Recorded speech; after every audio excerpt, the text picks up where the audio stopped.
Hey guys, welcome back to our channel. In this tech tutorial video, we're going to show you how you can rename your sheets and dashboards on Smartsheet. So let us dive right into it.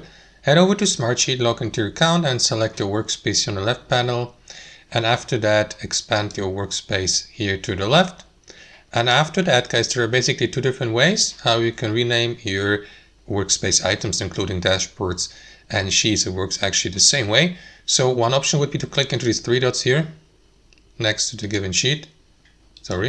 And after that, click into rename here to rename your sheet by entering its name here. That's one way. The other option would be to simply click into the given item and to click into its name here at the top.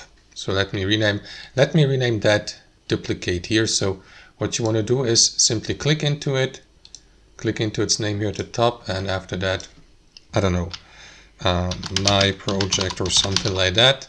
Press enter, and there you go. That is going to rename your sheet, as you can see. So that's how it works, guys. Thanks for watching. Hope you enjoyed this video, got some value from it, and we'll catch you later.